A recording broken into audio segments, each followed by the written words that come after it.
The Murders in the Rue Morgue by Edgar Allen Poe. Part 1. What song the sirens sang, or what name Achilles assumed when he hid himself among women, although puzzling questions, are not beyond all conjecture. Sir Thomas Browne. The mental features discoursed of as the analytical are, in themselves, but little susceptible of analysis. We appreciate them only in their effects.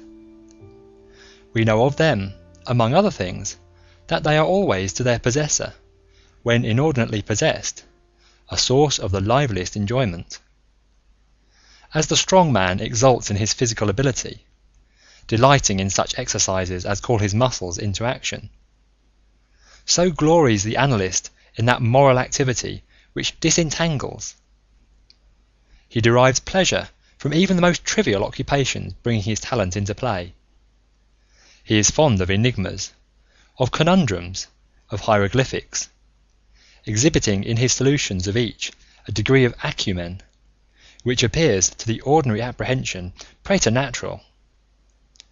His results, brought about by the very soul and essence of method, have in truth the whole air of intuition.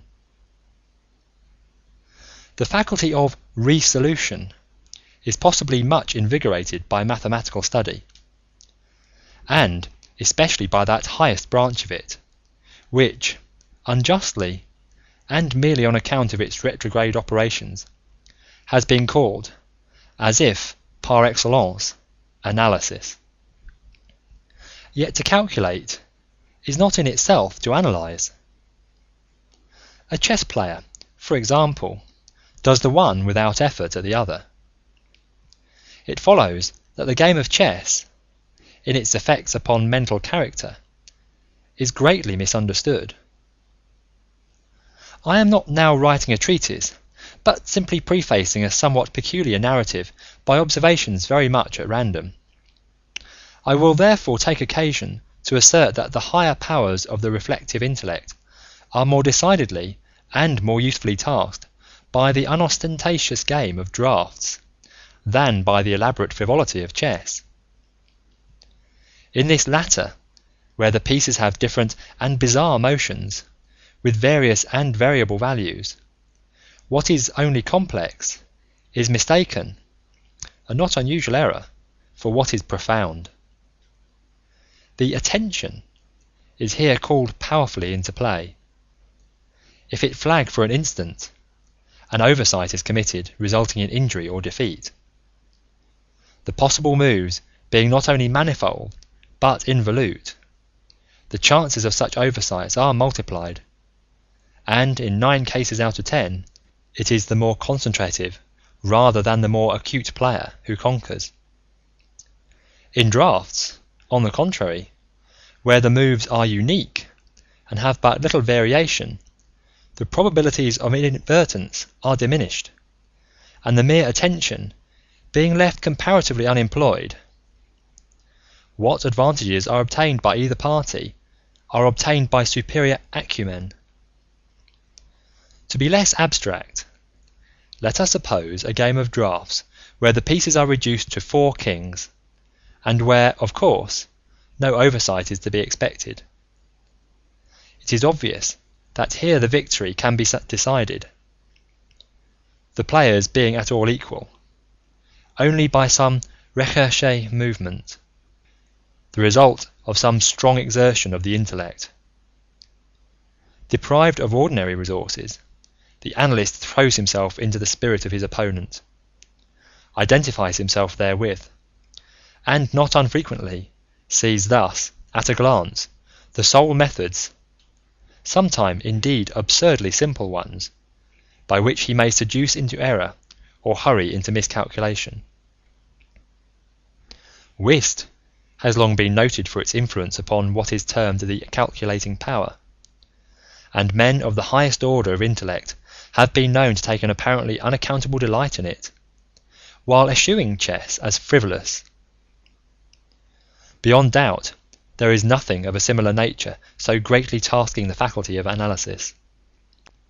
the best chess player in Christendom may be little more than the best player of chess, but proficiency in whist implies capacity for success in all those more important undertakings where mind struggles with mind. When I say proficiency, I mean that perfection in the game which includes a comprehension of all the sources whence legitimate advantage may be derived.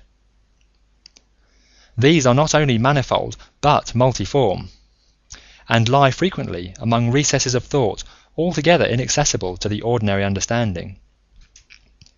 To observe attentively is to remember distinctly, and, so far, the concentrative chess player will do very well at whist, while the rules of Hoyle, themselves based upon the mere mechanism of the game, are sufficiently and generally comprehensible.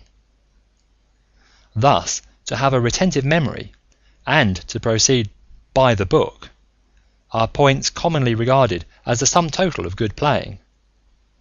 But it is in matters beyond the limits of mere rule that the skill of the analyst is evinced. He makes, in silence, a host of observations and inferences. So perhaps do his companions, and the difference in the extent of the information obtained lies not so much in the validity of the inference as in the quality of the observation. The necessary knowledge is that of what to observe. Our player confines himself not at all, nor, because the game is the object, does he reject deductions from things external to the game. He examines the countenance of his partner, comparing it carefully with that of each of his opponents. He considers the mode of assorting the cards in each hand, often counting trump by trump and honour by honour, through the glances bestowed by their holders upon each. He notes every variation of face as the play progresses, gathering a fund of thought from the differences in the expression of certainty, of surprise, of triumph, or of chagrin. From the manner of gathering up a trick, he judges whether the person taking it can make another in the suit. He recognizes what is played through feint, by the air with which it is thrown upon the table, a casual or inadvertent word, the accidental dropping or turning of a card, with the accompanying anxiety or carelessness in regard to its concealment, the counting of the tricks, with the order of their arrangement, embarrassment, hesitation, eagerness, or trepidation, all afford to his apparently intuitive perception indications of the true state of affairs. The first 2 or 3 rounds having been played, he is in full possession of the contents of each hand, and thenceforward puts down his cards with as absolute a precision of purpose as if the rest of the party had turned outward the faces of their own. The analytical power should not be confounded with ample ingenuity, for while the analyst is necessarily ingenious, the ingenious man is often remarkably incapable of analysis.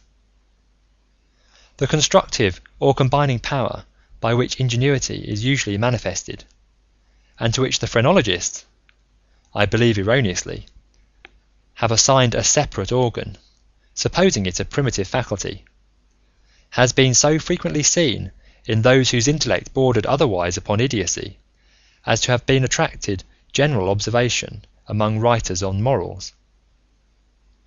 Between ingenuity and the analytic ability there exists a difference far greater indeed than that between the fancy and the imagination, but of a character very strictly analogous. It will be found, in fact, that the ingenious are always fanciful, and the truly imaginative never otherwise than analytic. The narrative which follows will appear to the reader somewhat in the light of a commentary upon the propositions just advanced. Residing in Paris during the spring and part of the summer of 18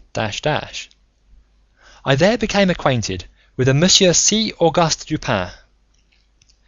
This young gentleman was of an excellent, indeed of an illustrious family, but, by a variety of untoward events, had been reduced to such poverty that the energy of his character succumbed beneath it, and he ceased to bestir himself in the world, or to care for the retrieval of his fortunes.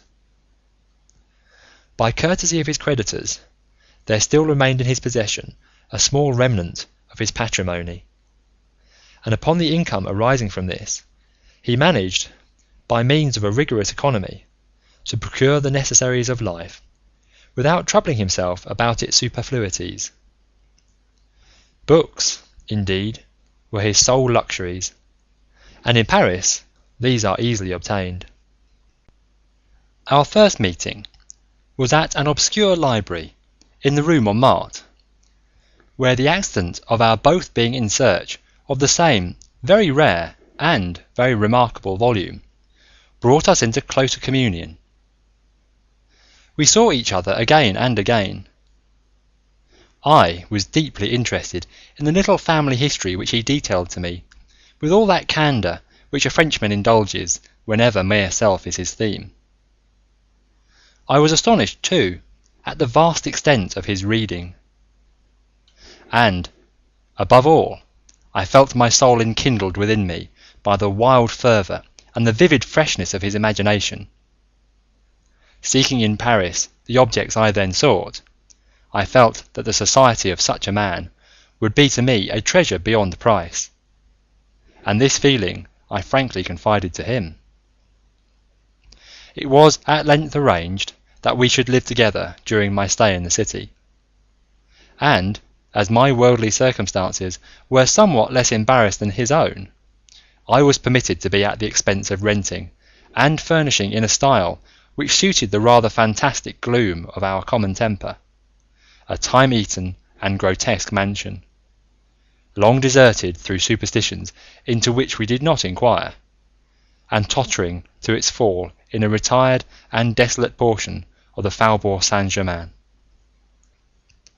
Had the routine of our life at this place been known to the world, we should have been regarded as madmen, although perhaps as madmen of a harmless nature. Our seclusion was perfect. We admitted no visitors. Indeed, the locality of our retirement had been carefully kept a secret from my former associates, and it had been many years since Dupin had ceased to know or be known in Paris. We existed within ourselves, alone. It was a freak of fancy in my friend, for what else shall I call it, to be enamoured of the night for her own sake, and into this bizarrerie, as into all his others, I quietly fell, giving myself up to his wild whims with a perfect abandon. The sable divinity would not herself dwell with us always, but we could counterfeit her presence.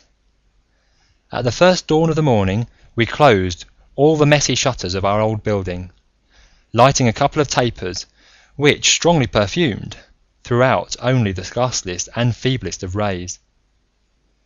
By the aid of these we then busied our souls in dreams, reading, writing, or conversing, until warned by the clock of the advent of the true darkness. Then we sallied forth into the streets, arm in arm, continuing the topics of the day, or roaming far and wide until a late hour, seeking amid the wild lights and shadows of the populous city that infinity of mental excitement which quiet observation can afford.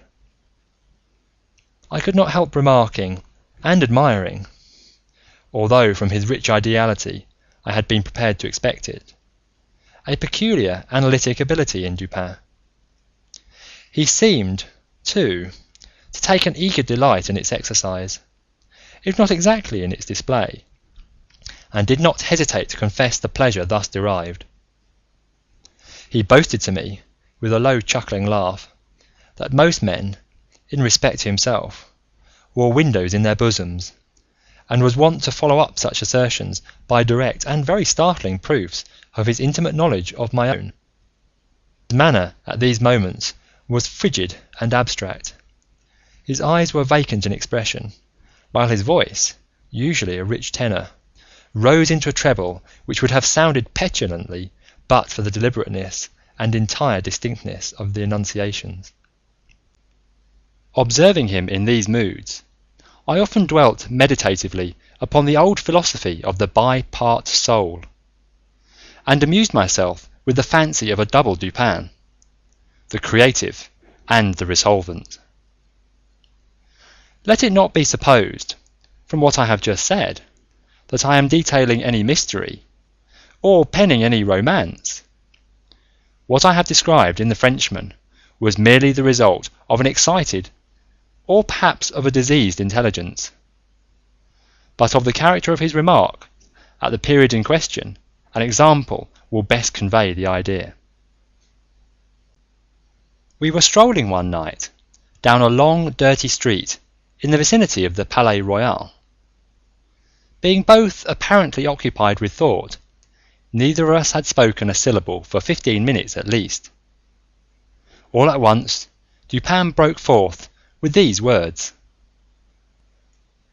"He is a very little fellow, that's true, and would do better for the Théâtre de Variété." "There can be no doubt of that," I replied unwittingly, and not at first observing, so much had I been absorbed in reflection, the extraordinary manner in which the speaker had chimed in with my meditations. In an instant afterward I recollected myself, and my astonishment was profound. "Dupin," said I gravely, "this is beyond my comprehension. I do not hesitate to say that I am amazed, and can scarcely credit my senses. How was it possible you should know that I was thinking of—" Here I paused, to ascertain beyond a doubt whether he really knew of whom I thought. "Of Chantilly?" said he. "Why do you pause? You were remarking to yourself that his diminutive figure unfitted him for tragedy." This was precisely what had formed the subject of my reflections. Chantilly was a quondam cobbler of the Rue Saint-Denis, who, becoming stage mad, had attempted the role of Xerxes in Crébillon's tragedy, so called, and been notoriously pasquinaded for his pains. "Tell me, for heaven's sake," I exclaimed, "the method, if method there is, by which you have been enabled to fathom my soul in this matter." In fact, I was even more startled than I would have been willing to express. "It was the fruiterer," replied my friend, "who brought you to the conclusion that the mender of souls was not of sufficient height for Xerxes, et id genus omne." "The fruiterer? You astonish me. I know no fruiterer whomsoever." "The man who ran up against you as we entered the street. It may have been 15 minutes ago." I now remembered that, in fact, a fruiterer carrying upon his head a large basket of apples had nearly thrown me down by accident as we passed from the rue into the thoroughfare where we stood, but what this had to do with Chantilly I could not possibly understand. There was not a particle of charlatanerie about Dupin. "I will explain," he said, "and that you may comprehend all clearly, we will first retrace the course of your meditations, from the moment in which I spoke to you until that of the rencontre with the fruiterer in question.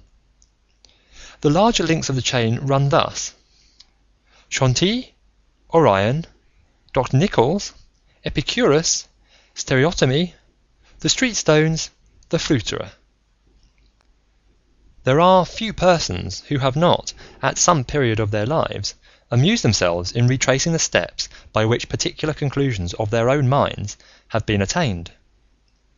The occupation is often full of interest, and he who attempts it for the first time is astonished by the apparently illimitable distance and incoherence between the starting point and the goal.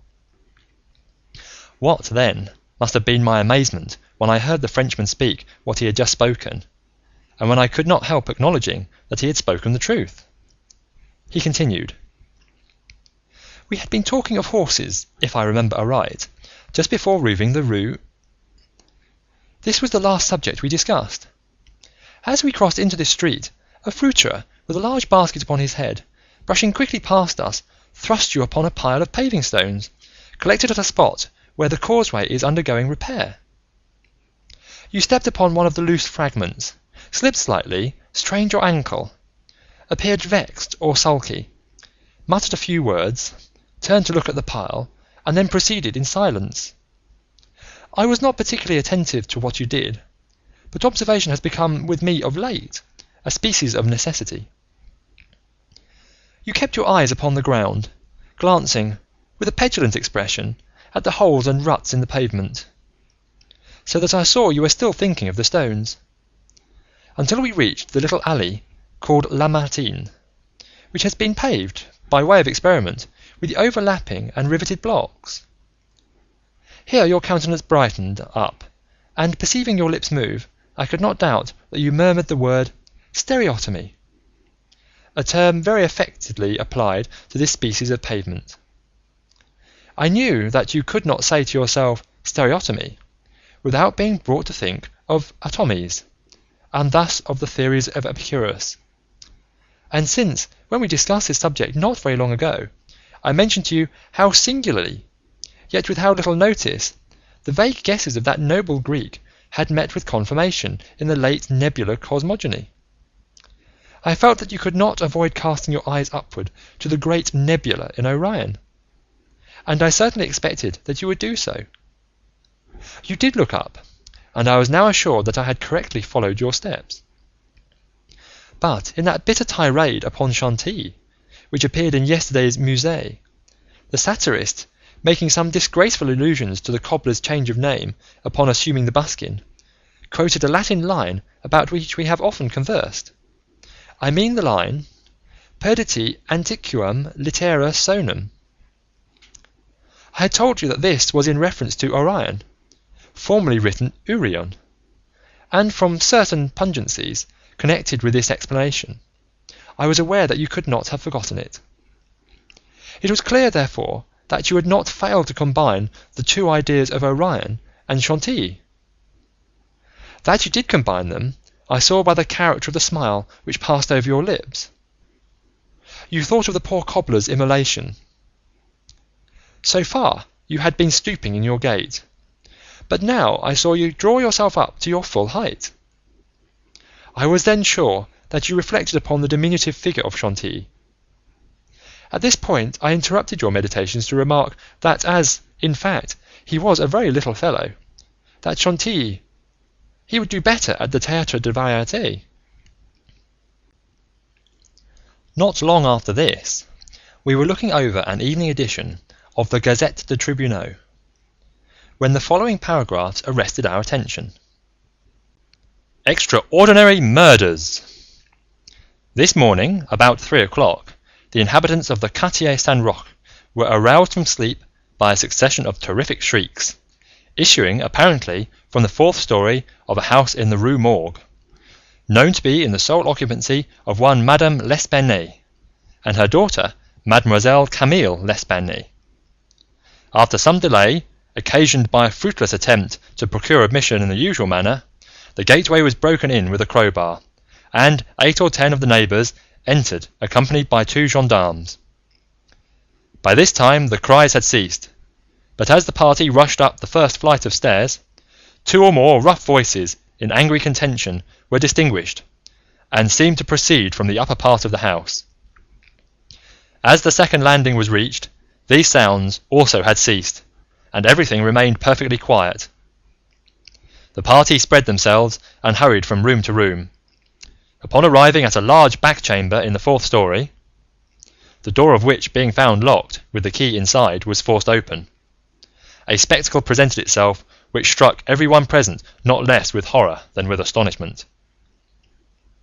The apartment was in the wildest disorder, the furniture broken and thrown about in all directions. There was only one bedstead, and from this the bed had been removed, and thrown into the middle of the floor. On a chair lay a razor, besmeared with blood. On the hearth were 2 or 3 long and thick tresses of grey human hair, also dabbled in blood, and seeming to have been pulled out by the roots. Upon the floor were found 4 Napoleons, an earring of topaz, 3 large silver spoons, 3 smaller of metal d'Alger, and 2 bags containing nearly 4,000 francs in gold. The drawers of a bureau, which stood in one corner, were open, and had been apparently rifled, although many articles still remained in them. A small iron safe was discovered under the bed. Not under the bedstead. It was open, with the key still in the door. It had no contents beyond a few old letters and other papers of little consequence.